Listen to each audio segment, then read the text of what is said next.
ನಮಸ್ಕಾರ. ಮೈಸೂರು ವಿಶ್ವವಿದ್ಯಾನಿಲಯದ ಪ್ರಥಮ MA ಕನ್ನಡ ವಿದ್ಯಾರ್ಥಿಗಳ 4ನೇ ಪತ್ರಿಕೆ ಭಾರತೀಯ ಭಾಷೆ ಮತ್ತು ಸಾಹಿತ್ಯ. ಈ ಭಾರತೀಯ ಭಾಷೆ ಮತ್ತು ಸಾಹಿತ್ಯದ ಪರಿಕಲ್ಪನೆ, ಅದರ ಲಕ್ಷಣ ಮತ್ತು ಸಾಮಾನ್ಯ ಸ್ವರೂಪವನ್ನು ಕುರಿತು ನಿಮ್ಮ ಜೊತೆಗೆ ಈ ದಿನ ಕೆಲವು ವಿಚಾರಗಳನ್ನು ಹಂಚಿಕೊಳ್ಳೋದಕ್ಕೆ ಪ್ರಯತ್ನ ಪಡ್ತೇನೆ. ಭಾರತೀಯ ಸಾಹಿತ್ಯ ಅಂದರೆ ಯಾವುದು ಅನ್ನುವಂತಹ ಪ್ರಶ್ನೆ ಬಂದ ತಕ್ಷಣವೇ ಅನೇಕ ಪ್ರಶ್ನೆಗಳು ನಮ್ಮ ಎದುರುಗಡೆಗೆ ಬರ್ತವೆ. ಈ ಕುರಿತು ಭಾರತದಲ್ಲಿ ಸಾಕಷ್ಟು ಅಧ್ಯಯನಗಳು ನಡೆದಿದ್ದಾವೆ. 1970ರ ಆ ಕಾಲದಲ್ಲಿ ಕೇರಳ ಸಾಹಿತ್ಯ ಅಕಾಡೆಮಿ ಇಂಥದ್ದೊಂದು ಪ್ರಯತ್ನವನ್ನು ಮಾಡಿದೆ. ಅದು 1978ರಲ್ಲಿ ಆ ಪುಸ್ತಕಗಳು ಪ್ರಕಟ ಆಗಿವೆ. ಆ ಪುಸ್ತಕಗಳನ್ನು ಕನ್ನಡಕ್ಕೆ ಅನುವಾದ ಮಾಡಿಸಿ ಡಾಕ್ಟರ್ GS ಶಿವರುದ್ರಪ್ಪನವರು ಕರ್ನಾಟಕ ಸಾಹಿತ್ಯ ಅಕಾಡೆಮಿಯ ವತಿಯಿಂದ ಅದನ್ನು ಪ್ರಕಟ ಮಾಡಿದ್ದಾರೆ.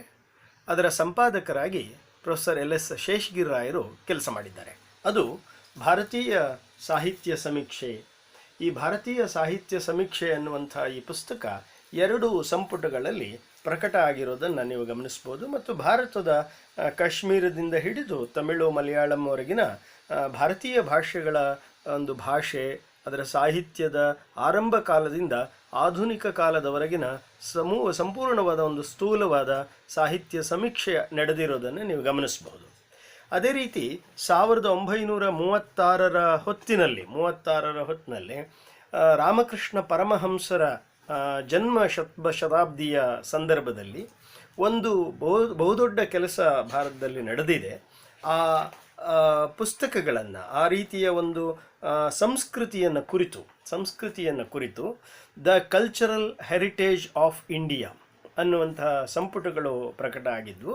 ಅವುಗಳನ್ನು ಕನ್ನಡಕ್ಕೆ ತಂದು ಮೈಸೂರು ವಿಶ್ವವಿದ್ಯಾನಿಲಯದ ಪ್ರಸಾರಾಂಗದಿಂದ ಆ ಪುಸ್ತಕ ಪ್ರಕಟ ಆಗಿದೆ. ಅದು ಯುಗಯಾತ್ರಿ ಭಾರತೀಯ ಸಂಸ್ಕೃತಿ ಅನ್ನುವಂಥ ಈ ಯುಗಯಾತ್ರಿ ಭಾರತೀಯ ಸಂಸ್ಕೃತಿ ಅನ್ನುವಂತಹ ಸಂಪುಟಗಳು ಭಾರತದ ಸಂಸ್ಕೃತಿಯನ್ನು ಕುರಿತು ಅಧ್ಯಯನ ನಡೆದಿರತಕ್ಕಂಥ ಪುಸ್ತಕಗಳನ್ನು ನೀವು ಗಮನಿಸ್ಬೋದು. ಹಾಗೆಯೇ ಕನ್ನಡ ವಿಶ್ವವಿದ್ಯಾನಿಲಯ ವಿಶ್ವಕೋಶ ಭಾಷೆಯನ್ನು ತಂದಿದೆ. ಈ ವಿಶ್ವಕೋಶ ಭಾಷೆಯಲ್ಲೂ ಕೂಡ ಈ ಭಾಷಾ ವಿಜ್ಞಾನ, ಭಾಷೆಯ ಸ್ವರೂಪ, ಭಾರತೀಯ ಭಾಷೆಗಳು, ಜಾಗತಿಕ ಭಾಷೆಗಳು, ಹೀಗೆ ಈ ಭಾಷಾ ವಿಜ್ಞಾನದ ಅನೇಕ ಆಯಾಮಗಳನ್ನು ಈ ಪುಸ್ತಕದಲ್ಲಿ ನೀವು ನೋಡಲಿಕ್ಕೆ ಸಾಧ್ಯ ಆಗಿದೆ. ಅಲ್ಲಿಂದ ನೀವು ಮಾಹಿತಿಯನ್ನು ಪಡ್ಕೊಳ್ಬಹುದು. ಇನ್ನು ಭಾರತ ಒಂದು 8ನೇ ಅನುಸೂಚಿಯಲ್ಲಿ ಭಾರತದ ಯಾವ ಭಾಷೆಗಳನ್ನು ನಮ್ಮ ಸಂವಿಧಾನ ಅಂಗೀಕರಿಸಿದೆ, ಸಂವಿಧಾನ ಭಾರತೀಯತೆಯನ್ನು, ಭಾರತೀಯ ಭಾಷೆ ಮತ್ತು ಅದರ ಸಾಹಿತ್ಯ, ಸಂಸ್ಕೃತಿ ಇತ್ಯಾದಿಗಳನ್ನು ಕುರಿತು ಯಾವ ನಿಲುವುಗಳನ್ನು ಪಡೆದಿದೆ ಅನ್ನೋದಕ್ಕೆ ಒಂದು ಭಾರತ ಸಂವಿಧಾನ, ನಮ್ಮ ಸಂವಿಧಾನದ ಒಂದು ಅನೇಕ ಅನುಚ್ಛೇದಗಳಲ್ಲಿ ಭಾಷೆಗೆ ಸಂಬಂಧಿಸಿದಂತಹ ಮಾತುಗಳನ್ನು ನೀವು ಗಮನಿಸ್ಬೋದು. ಮತ್ತು ಭಾರತ ಒಂದು ರಾಷ್ಟ್ರವಾಗಿ ರೂಪುಗೊಳ್ಳತಕ್ಕಂಥ ಸಂದರ್ಭದಲ್ಲಿ ಭಾರತ ಒಂದು ರಾಷ್ಟ್ರವೋ ಹಲವು ರಾಷ್ಟ್ರವೋ ಇತ್ಯಾದಿ ಪ್ರಶ್ನೆಗಳನ್ನು ಇವತ್ತೂ ಕೂಡ ಎತ್ತುತ್ತಾ ಇರೋ ಸಂದರ್ಭದಲ್ಲಿ ಭಾರತೀಯ ಸಾಹಿತ್ಯವನ್ನು ಅರ್ಥ ಮಾಡಿಕೊಳ್ಬೇಕಾದ್ರೆ ಭಾರತೀಯತೆ ಅಂದ್ರೇನು ಅನ್ನೋದನ್ನು ನಾವು ಗ್ರಹಿಸಬೇಕಾಗುತ್ತೆ. ಭಾರತೀಯತೆ ಅಂದ್ರೇನು ಅಂತ ಅರ್ಥ ಆಗಬೇಕಾದ್ರೆ ಭಾರತ ಅಂದರೆ ಯಾವುದು ಮತ್ತು ಅದು ಹೇಗಿದೆ ಅನ್ನೋದು ಕೂಡ ನಮಗೆ ಅರ್ಥ ಆಗಬೇಕಾಗಿದೆ. ಹಾಗಾಗಿ ಭಾರತೀಯ ಸಾಹಿತ್ಯದ ಮೂಲ ಭಾರತೀಯತೆಯ ಮೂಲ ಭಾರತ. ಹಾಗಾಗಿ ಆ ಭಾರತ ಅನ್ನುವಂಥ ಒಂದು ರಾಷ್ಟ್ರ ರೂಪುಗೊಂಡಂತಹ ಒಂದು ರಾಷ್ಟ್ರೀಯತೆ ಇತ್ಯಾದಿ ಅಂಶಗಳನ್ನು ಕುರಿತು ನೀವು ಹೆಚ್ಚಿನ ಅತ್ಯಂತ ಆಮೂಲಾಗ್ರವಾದಂತಹ ಅಧ್ಯಯನದ ನೀವು ಗಮನಿಸೋದಾದರೆ ಡಾಕ್ಟರ್ ಬಾಬಾ ಸಾಹೇಬ್ ಅಂಬೇಡ್ಕರ್ ಅವರು ಬರೆದಿರತಕ್ಕಂಥ ಪಾಕಿಸ್ತಾನ ಅಥವಾ ಭಾರತ ವಿಭಜನೆ ಅನ್ನುವಂಥ ಪುಸ್ತಕ 1940ರಲ್ಲಿ ಪ್ರಕಟ ಆಗಿದೆ. ಅಲ್ಲಿ ಒಂದು ರಾಷ್ಟ್ರೀಯತೆ ಇತ್ಯಾದಿಯ ಪ್ರಶ್ನೆಗಳಿಗೆ ಉತ್ತರವನ್ನು ಬಾಬಾ ಸಾಹೇಬ್ ಅಂಬೇಡ್ಕರ್ ಅವರು ಬಹಳ ಸ್ಪಷ್ಟವಾಗಿ ನೀಡಿದ್ದಾರೆ. ಈ ಎಲ್ಲ ಮಾತುಗಳ ಹಿನ್ನೆಲೆಯಲ್ಲಿ ನಾವು ಭಾರತೀಯ ಸಾಹಿತ್ಯದ ಪರಿಕಲ್ಪನೆಯನ್ನು, ಅದರ ಸ್ವರೂಪವನ್ನು, ಅದರ ಲಕ್ಷಣಗಳನ್ನು ಅರಿಯುವ ಸಂದರ್ಭದಲ್ಲಿ ನಮಗೆ ಎದುರಾಗಿರುವಂಥ ಕೆಲವು ಪ್ರಶ್ನೆಗಳನ್ನು ಎತ್ತಿ ಅದರ ಚರ್ಚೆಯನ್ನು ಮುಂದುವರಿಸೋದಕ್ಕೆ ಬಯಸ್ತೇನೆ. ಈ ಭಾರತೀಯ ಸಾಹಿತ್ಯ ಸಮೀಕ್ಷೆ ಅನ್ನುವಂಥ ಪುಸ್ತಕದಲ್ಲಿ GS ಶಿವರುದ್ರಪ್ಪನವರು ಅವರ ಮಾತುಗಳಲ್ಲಿ ಬರೀತಾ ಭಾರತೀಯ ಸಾಹಿತ್ಯ ಅಂದರೆ ಯಾವುದು, ವಿವಿಧ ಪ್ರಾದೇಶಿಕ ಭಾಷಾ ಸಾಹಿತ್ಯಗಳಿರುವ ಭಾರತೀಯ ಪರಿಸರದಲ್ಲಿ ಭಾರತೀಯ ಸಾಹಿತ್ಯದ ಲಕ್ಷಣವನ್ನು ನಿರ್ವಚಿಸುವುದು ಹೇಗೆ, ಭಾರತೀಯ ಸಾಹಿತ್ಯ ಒಂದೋ ಹಲವೋ, ಸಾಹಿತ್ಯ ಅಕಾಡೆಮಿ ಬಹುಕಾಲದಿಂದ ಪ್ರತಿಪಾದಿಸುವ ಸೂತ್ರವೊಂದು ಇದಕ್ಕೆ ಉತ್ತರ ಕೊಡಲು ಪ್ರಯತ್ನಿಸಿದೆ. ಅದೆಂದರೆ ಹಲವು ಭಾಷೆಗಳಲ್ಲಿ ರಚಿತವಾದರೂ ಮೂಲತಃ ಭಾರತೀಯ ಸಾಹಿತ್ಯ ಒಂದೇ ಎನ್ನುವುದು. ಹೀಗೆ ಭಾರತೀಯ ಸಾಹಿತ್ಯ ಅಂದರೆ ಯಾವುದು, ಅನೇಕ ಪ್ರಾದೇಶಿಕ ಭಾಷೆ ಮತ್ತು ಸಾಹಿತ್ಯಗಳಿರುವ ಸಂದರ್ಭದಲ್ಲಿ ಯಾವುದನ್ನು ನಾವು ಭಾರತೀಯ ಸಾಹಿತ್ಯ ಅಂತ ಕರೀಬೇಕು, ಅದರ ಲಕ್ಷಣಗಳೇನು ಇತ್ಯಾದಿ ಪ್ರಶ್ನೆಗಳನ್ನು ಎತ್ತುವ GS ಶಿವರುದ್ರಪ್ಪನವರು ಅದಕ್ಕೆ ಉತ್ತರವನ್ನು ನೀಡಿರುವುದು ಕೇಂದ್ರ ಸಾಹಿತ್ಯ ಅಕಾಡೆಮಿ ಒಂದು ನಿಲುವಿಗೆ ಬಂದಿದೆ. ಆ ನಿಲುವು ಯಾವುದು ಅಂದರೆ ಹಲವು ಭಾಷೆಗಳಲ್ಲಿ ರಚಿತವಾದರೂ ಮೂಲತಃ ಭಾರತೀಯ ಸಾಹಿತ್ಯ ಒಂದೇ. ಹಲವು ಭಾಷೆಗಳಲ್ಲಿ ರಚಿತವಾಗಿದ್ದರೂ ಕೂಡ ಮೂಲತಃ ಭಾರತೀಯ ಸಾಹಿತ್ಯ ಒಂದೇ. ಈ ಸಂದರ್ಭದಲ್ಲಿ ಒಂದು ರೀತಿಯ ಘೋಷಣೆಯನ್ನು ಹಲಗ್ಗ ಭಾಷಾ ಅಲಗ್ಗ ವೇಷ ಪಿರ್ಬಿ ಅಪನ ಏಕ ದೇಶ್ ಅನ್ನುವಂಥ ಮಾತನ್ನು ನೀವು ನೋಡ. ಹಲವು ಭಾಷೆ ಹಲವು ವೇಷ ಆದರೂ ನಮ್ಮದು ಒಂದೇ ದೇಶ ಅನ್ನುವಂಥದ್ದು ಭಾರತೀಯತೆ. ಅಂಥ ಭಾರತೀಯತೆಯ ಆಧಾರದ ಮೇಲೆ ಒಂದು ಭಾರತೀಯ ಸಾಹಿತ್ಯದ ಪರಿಕಲ್ಪನೆಯನ್ನು ನಾವು ನಿರ್ವಚಿಸಬಹುದು. ಭಾರತೀಯ ಸಾಹಿತ್ಯ ಅಂದ ತಕ್ಷಣವೇ ನಮಗೆ ಎದುರಾಗ್ತಕ್ಕಂಥದ್ದು ಒಂದು ಪಾಶ್ಚಾತ್ಯ ಸಾಹಿತ್ಯ. ಅಂದರೆ ಪಾಶ್ಚಾತ್ಯ ಸಾಹಿತ್ಯಕ್ಕೆ ಬದಲಾಗಿರತಕ್ಕಂತಹ ಭಾರತೀಯ ಸಾಹಿತ್ಯ ಅನ್ನೋದು ಒಂದು ನೆಲೆಯ ಗ್ರಹಿಕೆ. ಹಾಗೆ ಹೇಳಿದಾಗ ಯಾವುದು ಪಾಶ್ಚಾತ್ಯವಲ್ಲವೋ ಅದು ಭಾರತೀಯ ಅನ್ನುವಂಥ ಅರ್ಥಕ್ಕೆ ಅದು ಬಂದು ನಿಂತ್ಕೊಳ್ಳುತ್ತೆ. ಆಗ ಪೌರಾತ್ಯ ಅನ್ನುವಂಥ ಇನ್ನೊಂದು ಶಬ್ದ ನಮ್ಮ ಕಣ್ಣೆದುರುಗಡೆ ಬರುತ್ತೆ. ಆಗ ಪೌರಾತ್ಯ ಸಾಹಿತ್ಯ ಅನ್ನುವಂಥದ್ದು ಕೂಡ ಭಾರತೀಯ ಸಾಹಿತ್ಯ ಮೂಲದಿಂದಲೇ ರೂಪುಗೊಂಡಿರತಕ್ಕಂಥ ಸಂಗತಿ. ಅದನ್ನು ಸ್ವಾಮಿ ವಿವೇಕಾನಂದರು ತಮ್ಮ ಪ್ರಾಚ್ಯ ಮತ್ತು ಪಾಶ್ಚಾತ್ಯ ಅನ್ನುವಂಥ ಲೇಖನದಲ್ಲಿ ಅತ್ಯಂತ ಸುಂದರವಾಗಿ ಅದರ ವಿವರಗಳನ್ನು ಕೊಡ್ತಾರೆ. ಇಡೀ ಜಗತ್ತಿನ ಪಾಶ್ಚಾತ್ಯ ಸಂಸ್ಕೃತಿಯನ್ನು ರೂಪಿಸಿರುವಂಥದ್ದು ಗ್ರೀಕ್ ಮತ್ತು ಪೌರಾತ್ಯ ಸಂಸ್ಕೃತಿಯನ್ನು ರೂಪಿಸಿರುವ ಮೂಲ ದೇಶ ಭಾರತ ಅನ್ನುವಂಥ ಅಭಿಪ್ರಾಯವನ್ನು ಆ ಲೇಖನದಲ್ಲಿ ತಾಳ್ತಾರೆ ಸ್ವಾಮಿ ವಿವೇಕಾನಂದರು. ಹೀಗೆ ಹಲವು ಭಾಷೆ ಹಲವು ವೇಷಗಳಿರುವ ಸಂದರ್ಭದಲ್ಲಿಯೂ ಕೂಡ ಒಂದು ಅನ್ನುವಂಥ ಐಕ್ಯತೆಯ ನೆಲೆಯಲ್ಲಿ ಭಾರತೀಯ ಸಾಹಿತ್ಯವನ್ನು ನಾವು ಗ್ರಹಿಸಬೇಕಾಗತ್ತೆ. ಭಾರತೀಯ ಸಾಹಿತ್ಯದ ಅತ್ಯಂತ ಪ್ರಧಾನವಾದ ಪ್ರಮುಖವಾದ ಲಕ್ಷಣ ಯಾವುದು ಅಂತ ಹೇಳಿದರೆ ವಿವಿಧತೆಯಲ್ಲಿ ಏಕತೆ. ಈ ವಿವಿಧತೆಯಲ್ಲಿ ಏಕತೆ ಅನ್ನೋದನ್ನು ಬಹುರೂಪಿ ಏಕಾತ್ಮ ಅಂತ ನಾವು ಗ್ರಹಿಸ್ಬೋದು. ಹೀಗೆ ಬಹುರೂಪಿ ಮತ್ತು ಏಕಾತ್ಮತೆ ಅನ್ನೋದು ಭಾರತೀಯ ಸಾಹಿತ್ಯದ ಭಾರತೀಯ ಸಂಸ್ಕೃತಿಯ ಆತ್ಮ ಅನ್ನುವಂಥ ಅಭಿಪ್ರಾಯವನ್ನು ಅನೇಕರು ನೀಡಿರೋದನ್ನು ನೀವು ಗಮನಿಸ್ತೀರಿ. ಹೀಗೆ ಈ ಅನೇಕ ಪ್ರಶ್ನೆಗಳನ್ನು ಎತ್ತುವ GS ಶಿವರುದ್ರಪ್ಪನವರು ಭಾರತದಲ್ಲಿ ಭಾಷೆ ಹಲವು ಸಾಹಿತ್ಯ ಮಾತ್ರ ಒಂದೇ ಎಂಬ ಘೋಷಣೆಗೆ ಏನರ್ಥ ಎಂಬ ಪ್ರಶ್ನೆಯನ್ನೆತ್ತುತ್ತಾ ಭಾರತೀಯ ಸಾಹಿತ್ಯ ನಿಜವಾಗಿಯೂ ಒಂದೇ ಆಗಿದೆಯೇ ಅಥವಾ ಭಾರತೀಯ ಸಾಹಿತ್ಯ ಎಂಬುದು ಈ ಎಲ್ಲ ವಿವಿಧ ಪ್ರಾದೇಶಿಕ ಭಾಷಾ ಸಾಹಿತ್ಯಗಳ ಮೊತ್ತದಿಂದ ನಿಷ್ಪನ್ನವಾಗುವ ಒಂದು ಲಕ್ಷಣವೇ? ಈ ಗೊಂದಲದ ಪರಿಹಾರಕ್ಕೆ ಎರಡು ಮಾರ್ಗಗಳಿವೆ. ಒಂದು, ಬೇರೆ ಬೇರೆ ಭಾಷೆಗಳಲ್ಲಿ ರಚಿತವಾಗುತ್ತಿದ್ದರೂ ಈ ಎಲ್ಲವೂ ದೀಪದ ಹಲವು ಕುಡಿಗಳಂತೆ ಒಂದೇ ಬೆಳಕಿಗೆ ಪೂರಕವಾಗುತ್ತವೆ ಎಂಬ ಅಲಂಕಾರೋಕ್ತಿ.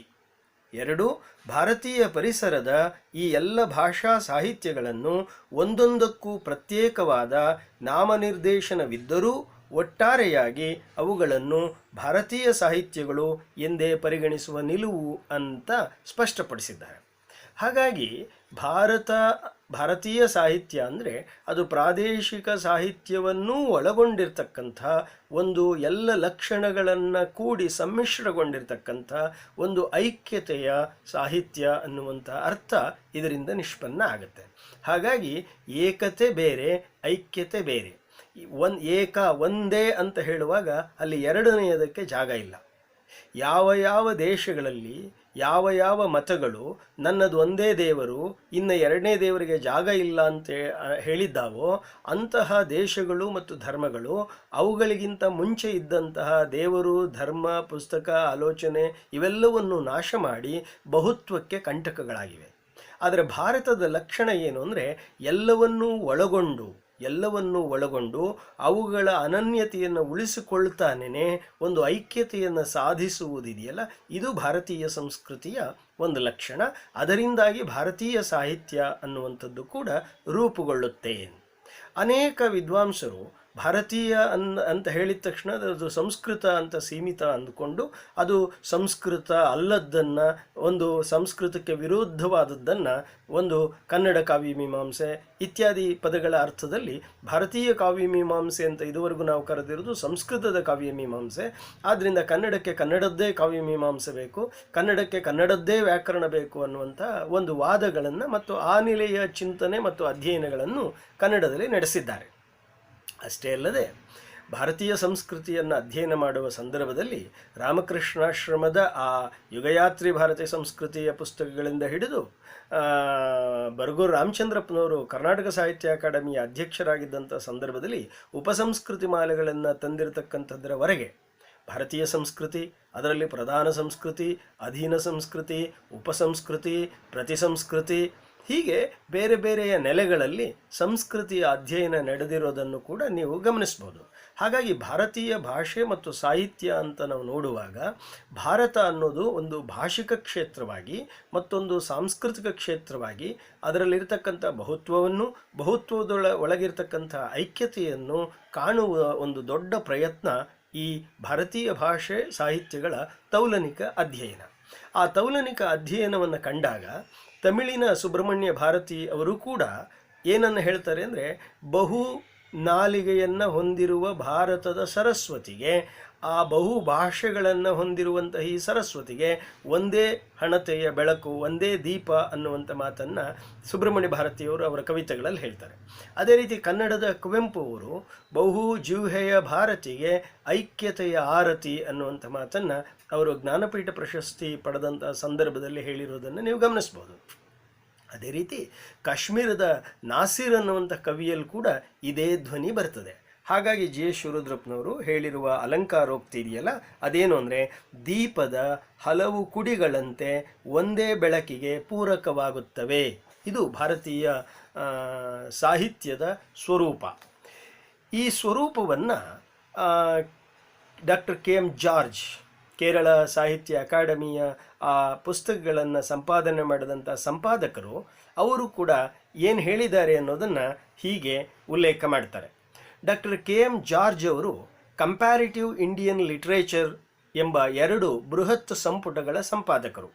ಅವರು ತಮ್ಮ ಮುನ್ನುಡಿಯಲ್ಲಿ ಬೇರೆ ಬೇರೆ ಭಾರತೀಯ ಭಾಷೆಗಳ ಸಾಹಿತ್ಯಗಳನ್ನು ಒಂದೇ ದೀಪಸ್ತಂಭದ ಬತ್ತಿಗಳಿಗೆ ಹೋಲಿಸಿ ಸಮಗ್ರ ಭಾರತೀಯ ಸಾಹಿತ್ಯವನ್ನು ಎಲ್ಲೆಡೆ ಬೆಳಕನ್ನು ಹರಿಸುವ ದೀಪಸ್ತಂಭಕ್ಕೆ ಹೋಲಿಸಿದ್ದಾರೆ. ಇಲ್ಲಿ ನೀವು ಗಮನಿಸಿ, ಈ ಭಾರತೀಯ ಭಾಷೆ, ಭಾರತೀಯ ಸಾಹಿತ್ಯಗಳು ಹೇಗಿದ್ದಾವೆ ಅಂತ ಹೇಳಿದರೆ, ಒಂದೇ ದೀಪಸ್ತಂಭದ ಬತ್ತಿಗಳು, ಒಂದೇ ದೀಪದಲ್ಲಿ ನಾವು 5, 6, 7, 8 ಬತ್ತಿಗಳನ್ನು ಬೇರೆ ಬೇರೆ ಕಡೆ ಹಾಕಿರ್ತೀವಿ. ಆ ಒಂದೇ ದೀಪಸ್ತಂಭದ ಹಲವು ಬತ್ತಿಗಳಿಗೆ ಹಚ್ಚಿರುವ ಬೆಳಕಿದೆಯಲ್ಲ, ಅದು ಒಂದೇ, ಅಲ್ಲಿಂದ ಬರುವ ಬೆಳಕು ಒಂದೇ. ಅಂದರೆ ದೀಪಸ್ತಂಭದಲ್ಲಿರುವ ಬತ್ತಿಗಳು ಹಲವಾದರೂ ಕೂಡ ಅದರ ಬೆಳಕು ಒಂದೇ. ಭಾರತದಲ್ಲಿರುವ ಭಾಷೆಗಳು ಹಲವಾದರೂ, ಸಾಹಿತ್ಯ ಹಲವಾದರೂ ಅವುಗಳಿಂದ ಬರುವ ಬೆಳಕು ಒಂದೇ, ಅದು ಭಾರತೀಯ ಸಾಹಿತ್ಯದ ಪರಿಕಲ್ಪನೆ ಅನ್ನುವ ನೆಲೆಗೆ ಅವರು ಬಂದಿರೋದನ್ನು ಗಮನಿಸ್ತೀವಿ. ಇದನ್ನೇ ಡಾಕ್ಟರ್ ಎಸ್ ರಾಧಾಕೃಷ್ಣನ್ ಅವರು ಕೂಡ ಪ್ರಸ್ತಾಪ ಮಾಡ್ತಾರೆ. ಬೇರೆ ಬೇರೆ ಭಾಷೆಗಳಲ್ಲಿ ಬರೆಯುವವರು, ಒಂದೇ ಮೂಲದಿಂದ ಸ್ಫೂರ್ತಿ ಪಡೆಯುವವರು ಸ್ವಲ್ಪ ಹೆಚ್ಚು ಕಡಿಮೆ ಒಂದೇ ಬಗೆಯ ಭಾವನಾತ್ಮಕ ಮತ್ತು ಬೌದ್ಧಿಕ ಅನುಭವಗಳನ್ನು ಎದುರಿಸುವವರೂ ಆದ್ದರಿಂದ ಅವರ ದೃಷ್ಟಿಯಲ್ಲಿ ಏಕತೆ ಇದೆ ಅನ್ನುವುದು ಡಾಕ್ಟರ್ ಸರ್ವಪಲ್ಲಿ ರಾಧಾಕೃಷ್ಣನ್ ಅವರ ಮಾತು. ಹೀಗೆ ಭಾರತ ಹಲವು ಭಾಷೆ, ಹಲವು ಸಾಹಿತ್ಯ, ಹಲವು ಸಂಸ್ಕೃತಿಗಳನ್ನು ಒಳಗೊಂಡಿದ್ದರೂ ಕೂಡ ಅವುಗಳೆಲ್ಲವನ್ನು ಕೂಡಿಸುವ ಒಂದು ಚೈತನ್ಯ, ಒಂದು ಐಕ್ಯತೆ ಅವುಗಳ ಆಂತರ್ಯದಲ್ಲಿದೆ. ಹಾಗಾಗಿ ರೂಪದ ದೃಷ್ಟಿಯಿಂದ ಬಹುವಾಗಿ ಅದು ಕಾಣುತ್ತಿದ್ದರೂ ಕೂಡ ಅದರ ಅಂತರಾತ್ಮ ಇದೆಯಲ್ಲ, ಅದು ಒಂದೇ ಆಗಿರುತ್ತೆ, ಅದು ಏಕತೆಯಿಂದ ಕೂಡಿರುತ್ತೆ. ಇಂತಹ ಏಕತೆಯನ್ನು, ಐಕ್ಯತೆಯನ್ನು ಸಾಧಿಸಿರುವ ದೇಶ ಭಾರತ. ಈ ಭಾರತ ಅನ್ನುವಂಥ ಹೆಸರು ಬಂದ ತಕ್ಷಣವೇ ಇದು ಹೇಗೆ ಆಗಿದೆ ಭಾರತ ಅನ್ನುವಂಥ ಒಂದು ದೇಶದ ಹೆಸರಿನ ನಿಷ್ಪತ್ತಿಯನ್ನು ನಾವೀಗ ನೋಡೋಣ. ಭಾರತ ಅನ್ನುವಂಥ ಪದವನ್ನು 3 ನೆಲೆಯಿಂದ ನಾವು ಅದರ ನಿಷ್ಪತ್ತಿಯನ್ನು ಗ್ರಹಿಸ್ಬೋದು. ಒಂದು ಭಾ ಪ್ಲಸ್ ರಥ. ಭಾ ಅಂತ ಹೇಳಿದರೆ ಬೆಳಕು, ಹೊಳೆಯುವುದು, ಪ್ರಕಾಶಿಸುವುದು ಅಂತ ಅರ್ಥ. ಬೆಳಕಿನ ಜೊತೆಗೆ ಯಾವುದು ರತಿಸುತ್ತದೆಯೋ, ಯಾವುದು ಒಡನಾಡುತ್ತದೆಯೋ ಅದು ಭಾರತ ಅನ್ನುವುದು ಒಂದರ್ಥ. ಅಂದರೆ ಬೆಳಕಿನ ಜೊತೆಗೆ ತನ್ನ ಬದುಕಿನ ಒಡನಾಟವನ್ನು ಮುಂದುವರಿಸಿದಂಥ ತತ್ವಜ್ಞಾನವನ್ನು ಗ್ರಹಿಸಿದ ದೇಶ ಭಾರತ. ಇವತ್ತೂ ಕೂಡ ನೀವು ನೋಡ್ಬೋದು ಆ ಭಾರತೀಯ ಸಂಸ್ಕೃತಿಯೊಳಗಡೆ ಎಷ್ಟು ಹಾಸುಹೊಕ್ಕಾಗಿದೆ ಅಂದರೆ, ನಮ್ಮ ಹಳ್ಳಿಗಳಲ್ಲಿ ನಾವು ಲೈಟ್ ಕಂಬದಲ್ಲಿ ದೀಪ ಹತ್ತಿದಾಗಲೂ ಕೂಡ ನಾವು ನಮಸ್ಕಾರ ಮಾಡ್ತೀವಿ, ಅಥವಾ ಬಸ್ಸಲ್ಲಿ ಪ್ರಯಾಣ ಮಾಡಬೇಕಾದ್ರೆ ದೀಪ ಹಚ್ಚಿದಾಗ ನಮಸ್ಕಾರ ಮಾಡ್ತೀವಿ, ಅಥವಾ ಯಾವುದೇ ಶುಭ ಸಮಾರಂಭಗಳಲ್ಲಿ ಮೊದಲು ದೀಪವನ್ನು ಹಚ್ಚೋದ್ರ ಮೂಲಕ ಪ್ರಾರಂಭ ಆಗುತ್ತೆ, ಕೊನೆಗೆ ಮಂಗಳಾರತಿಯ ಮೂಲಕ ಮುಕ್ತಾಯ ಆಗುತ್ತೆ. ಅಷ್ಟೇ ಅಲ್ಲ, ಶವವನ್ನು ಸ್ಮಶಾನಕ್ಕೆ ಹಾಕಿ ಬಂದ ನಂತರ ಮನೆಯಲ್ಲೂ ಕೂಡ ದೀಪವನ್ನು ನೋಡಿಕೊಂಡು ಹೋಗಬೇಕು ಅನ್ನುವಂಥದ್ದನ್ನು ನೋಡ್ತೀವಿ. ಹಾಗಾಗಿ ಆತ್ಮವನ್ನು ಬೆಳಗಿನೊಳಗಣ ಮಹಾಬೆಳಗಿಗೆ ಹೋಲಿಸಿರುವಂಥ ದೇಶ ಭಾರತ. ಹಾಗಾಗಿ ಭಾಷೆ ಅಂತ ಹೇಳುವಾಗಲೂ ಕೂಡ ಅದು ಭಾ ಎಂಬ ಧಾತುವಿನಿಂದ ನಿಷ್ಪನ್ನಗೊಂಡಿರುವ ಪದ. ಸಂಸ್ಕೃತದ ಭಾಷಾ ಎಂಬ ರೂಪ ಭಾಷೆ ಆಗಿ ಕನ್ನಡದಲ್ಲಿ ಭಾಷೆ ಇತ್ಯಾದಿ ಪದಗಳನ್ನು ಅದು ರೂಪಾಂತರವನ್ನು ಪಡೆದಿದೆ. ಕನ್ನಡದಲ್ಲಿ ನುಡಿ, ಉಲಿ ಇತ್ಯಾದಿ ಪದಗಳನ್ನು ಅದಕ್ಕೆ ಪರ್ಯಾಯವಾಗಿ ನಾವು ಬಳಸ್ತೀವಿ.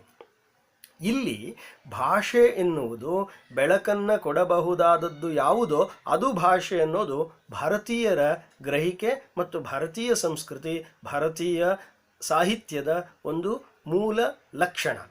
ಹಾಗಾಗಿ ಅಲ್ಲಮಪ್ರಭು ಕೂಡ ಮಾತೆಂಬುದು ಜ್ಯೋತಿರ್ಲಿಂಗ ಅನ್ನುವಂಥ ಮಾತನ್ನು ನೀವು ಹೇಳೋದನ್ನು ಗಮನಿಸ್ತೀರಿ. ನಾದ, ಬಿಂದು, ಕಳೆ, ಅತೀತ ಅನ್ನುವ ತತ್ವಜ್ಞಾನಕ್ಕೆ ಅದು ತಗೊಂಡೋಗಿ ನಮ್ಮನ್ನು ನಿಲ್ಲಿಸುತ್ತೆ. ಹೀಗೆ ಭಾರತ ಅನ್ನೋದು ಬೆಳಕಿನ ದೇಶ, ಬೆಳಕನ್ನು ಆರಾಧಿಸಿದ ದೇಶ, ಬೆಳಕನ್ನು ಶೋಧಿಸಿದ ದೇಶ. ಬೆಳಕೇ ಪರಮಸತ್ಯ, ಅದು ಕತ್ತಲಿನ ಒಡಲಿನ ಆಳದೊಳಗಿರ್ತದೆ ಅನ್ನೋದನ್ನು ರಾತ್ರಿ ಸೂಕ್ತಗಳಿಂದ ಹಿಡಿದು, ರಾತ್ರಿಯನ್ನು ನಿರಾಕರಲ್ಲ. ಇಲ್ಲೆಲ್ಲೋ ಒಂದು ಕಡೆಗೆ ಬೆಳಗು ಅಂತ ಹೇಳಿದ ತಕ್ಷಣ ರಾತ್ರಿಯನ್ನು ನಿರಾಕರಿಸುವುದು ಅಂತೇಳಿ ಹೇಳೋದ್ರ ಮೂಲಕ ನಮ್ಮಲ್ಲಿ ಕೆಲವು ವೈಚಾರಿಕತೆಯ ವಾಗ್ವಾದಗಳೇಗೆಳುತ್ತಂದರೆ, ಕೆಲವರು ಬೆಳಗಿನ ಆರಾಧಕರು, ಕೆಲವರು ರಾತ್ರಿ ಆರಾಧಕರು, ವೈದಿಕರು, ಅವೈದಿಕರು ಇತ್ಯಾದಿ ವರ್ಗ ಸಂಘರ್ಷದ ನೆಲೆಯಲ್ಲಿ ಭಾರತೀಯ ಸಾಹಿತ್ಯವನ್ನು, ಸಂಸ್ಕೃತಿಯನ್ನು ನೋಡುವುದರ ಮೂಲಕ ಅದನ್ನು ತುಂಡು ಮಾಡುವ ಚಿಂತನೆಗಳನ್ನು ಬಿತ್ತಿ ಬೆಳೆದಿರುವ ಇತಿಹಾಸ ಕೂಡ ಆಧುನಿಕ ಸಂದರ್ಭದಲ್ಲಿದೆ. ಆದರೆ ಭಾರತದ ಅತ್ಯಂತ ಪ್ರಾಚೀನ ಕಾಲದ ಸಾಹಿತ್ಯ ಪರಂಪರೆ, ಅದರ ಸಂಸ್ಕೃತಿಯನ್ನು ವಿಶ್ಲೇಷಣೆ ಮಾಡ್ತಾ ಬಂದರೆ ಅದು ಬೆಳಕನ್ನು ಅದು ಸರ್ವಾಂತರ್ಯಾಮಿಯಾಗಿ ಗ್ರಹಿಸುತ್ತೆ, ಅದನ್ನು ಆತ್ಮ ಚೈತನ್ಯ ಅಂತ ಗುರುತಿಸುತ್ತೆ. ಓ ನನ್ನ ಚೇತನ ಆಗು ನೀ ಅನಿಕೇತನ ಅನ್ನುವ ನೆಲೆಗೂ ಕೂಡ ಅದನ್ನು ತಗೊಂಡು ಬರುತ್ತೆ.